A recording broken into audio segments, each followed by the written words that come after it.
Welcome to Travel with Danny and MJ. I'm Mary Jane. And I'm Danny. We're traveling the world with just carry-ons and a backpack each. So you may be wondering what our 17-day cruise was like. It was good.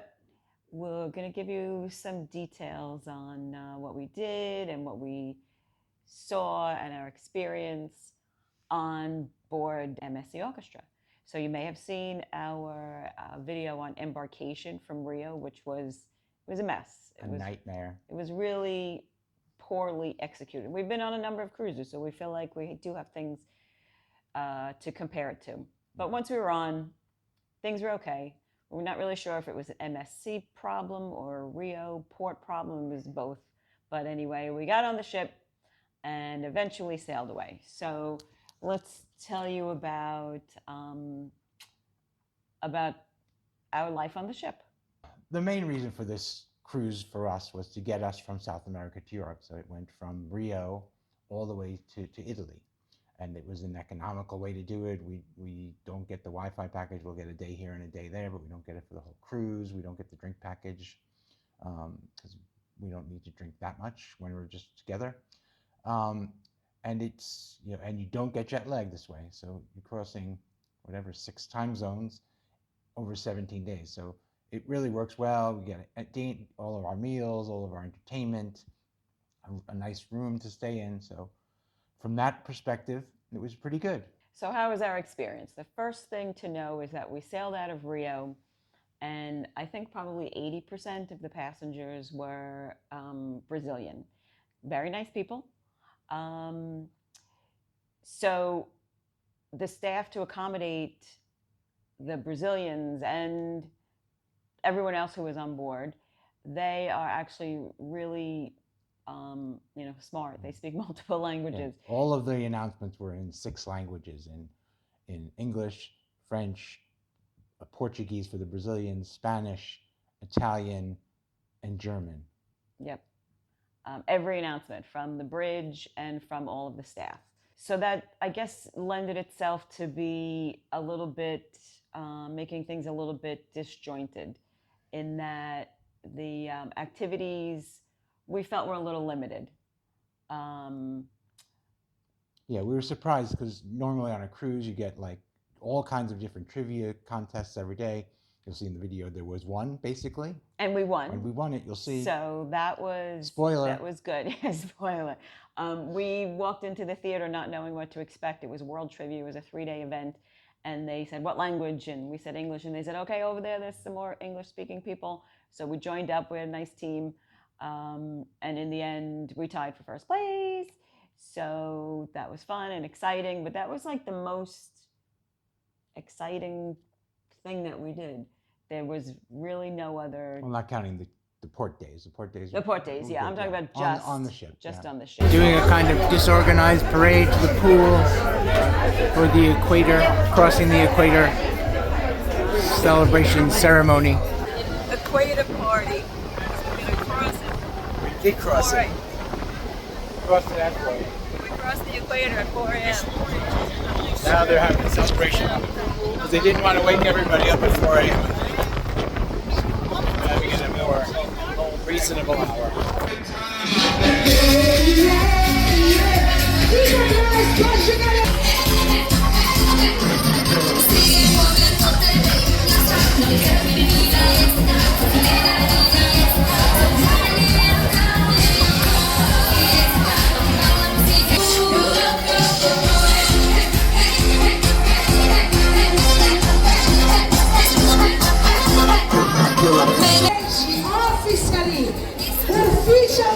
Ufficialmente, olha só, linha vai passar linha, vai passar linha.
they had a lot of dance lessons. We did a few. They had stretching classes. We definitely did those. They had aerobics classes. They did have craft classes, but I didn't really feel like making anything because I wasn't going to carry anything in my suitcase. And it was just not as much as other ships we've been on that you can't even decide what to do because there's so many activities. It was a lot less. Yeah. But it was okay. They also did language lessons, right? So we went to different ports. So they spoke Portuguese, they spoke Arabic, they spoke French. So right before each port, they would do a kind of a very basic language lesson: how to count, how to say no, how to say yes, thank you, and please. So that was good to do. That was so. The sea days were kind of quiet, especially when we did not have internet. So we sat outside in the beginning of the cruise. It was hot. It was hot outside, and the pool decks were packed. Then it got cooler as things went along, and we kind of took it easy because we had been running for a few weeks. So it was nice to chill out a little bit, and then we'd have the port days. So what, we had like maybe 2 sea days and a port day, and then a sea day and another port day. And we had a couple of ports in Brazil on the way. Then we stopped in the middle of the Atlantic, Cabo Verde, and then we stopped at the Canary Islands and Morocco, and then Spain, and then finally we got to Italy. Mm-hmm. We had a very nice. And you can see those videos because they're separate videos for each port stop. Yep. So when you're on a 17-day cruise and there's not a lot to do, you talk about your meals a lot. So for the most part, we went to the buffet for breakfast and probably for lunch, or we'd say, oh, we're not going to have breakfast, or we're not going to have lunch. And some days we did skip, but we had a very late dinner time. So we'd eat breakfast at like 11 and lunch at 4:30, and then dinner was later. Yeah, our dinner time was 9:30 every night. Yeah, so that was kind of late. But we went almost every night to the dining room. Yeah. One other thing that happened, not a great, so part of the package that we have because of status levels is we got one dinner in their specialty dining. And they only have one specialty restaurant on that. So we got one meal there. It's a Asian restaurant. So we went in and you got this certain package preset meal.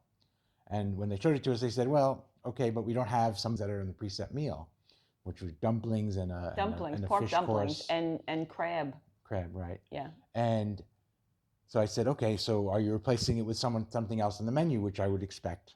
If you don't have something that you're offering, you offer something, an alternative. But no, it's just whatever was left in the fixed menu, that's what you got. So that was a little disappointing. What we had was really nice. Yeah, it was good. Meal. It was nice. It was fine. But we went to the show first, and then we'd go to like a bar or a lounge and kind of hear the same singers over and over again. But again, English was not their first language, and they're singing a lot and performing in English, which to me is just mind blowing that they're so talented and they can do that. We met some nice people. Yeah. At the bars, you hear English and your ears perk up sometimes, and then you say, "Hey, where are you from?" And people were very, very nice. Yeah. One of the things that I like too on a trip like this is it's kind of an out of the ordinary trip. It's one way and so not your like normal typical trip.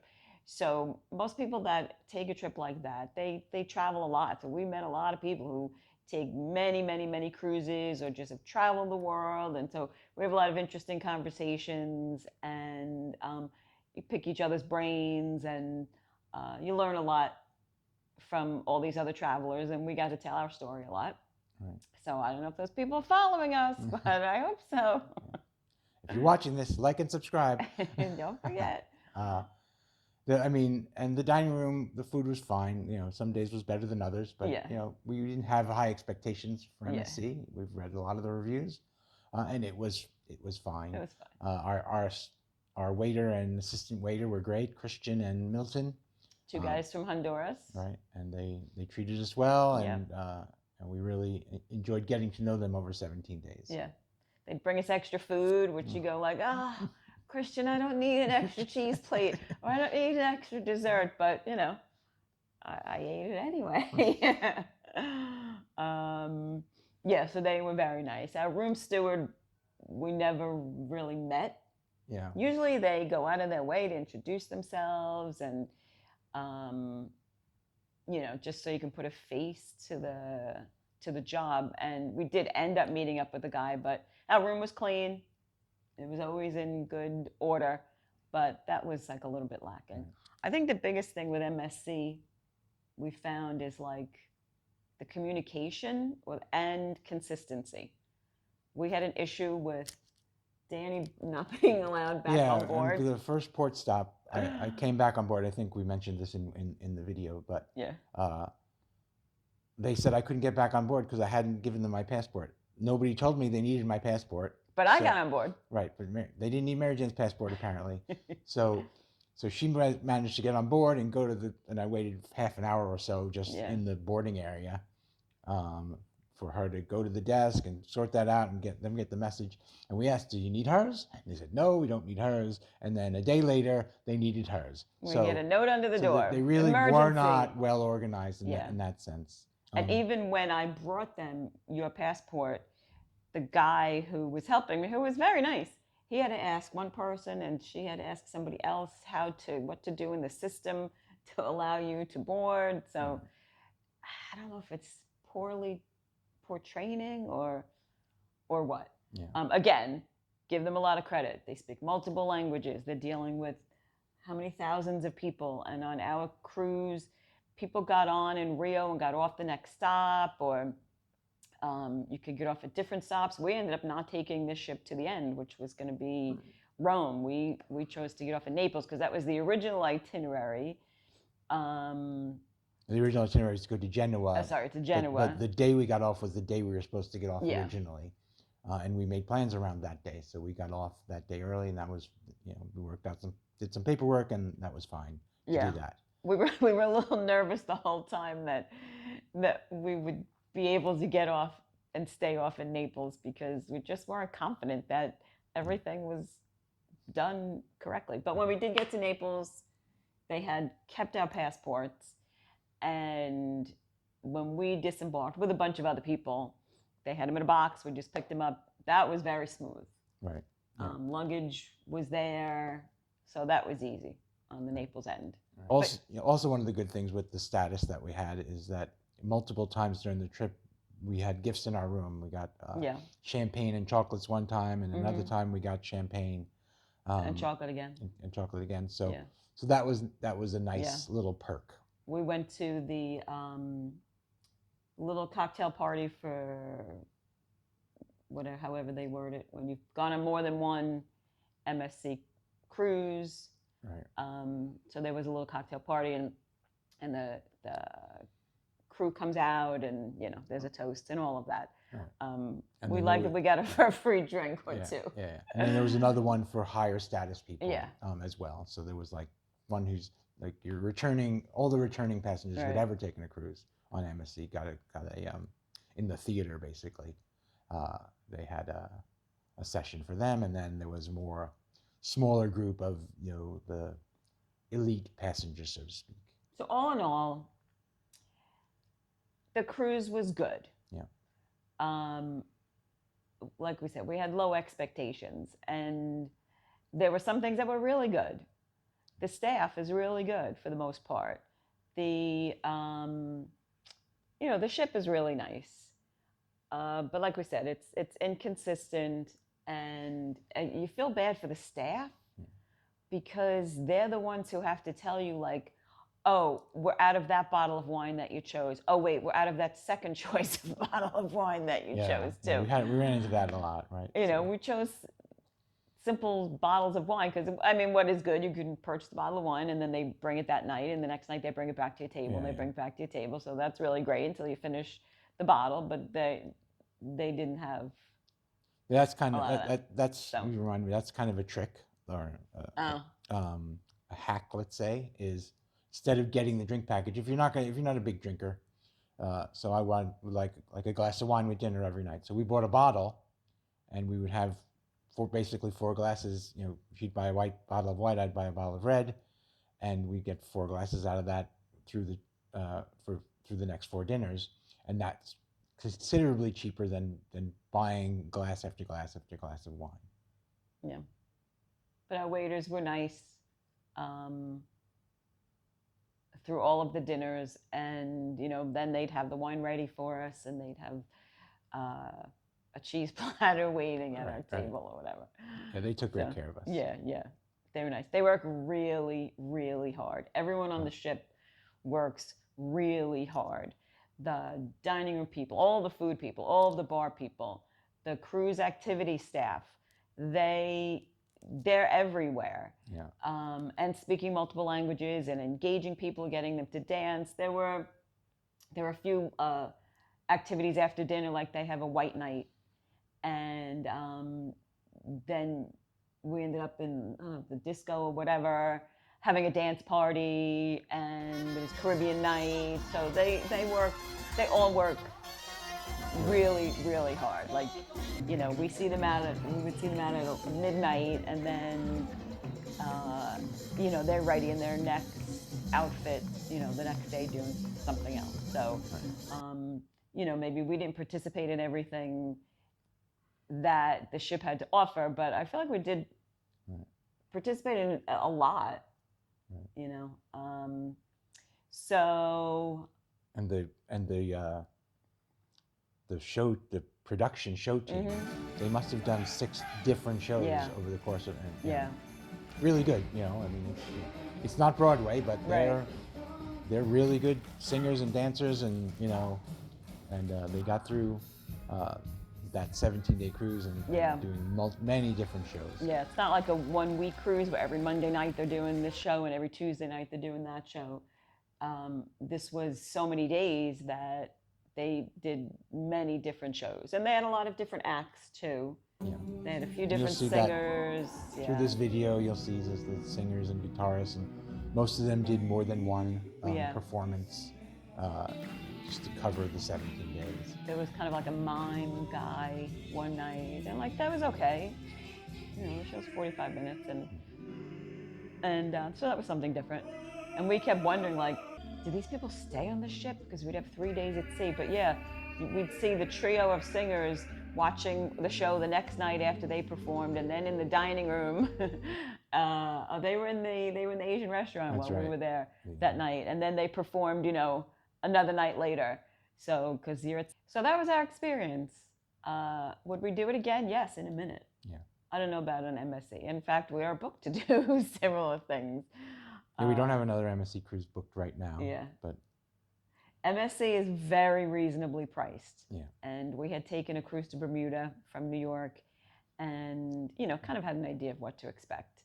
So when we do another cruise like this, it'll be on a different cruise line, and we can compare that kind of situation a little bit better.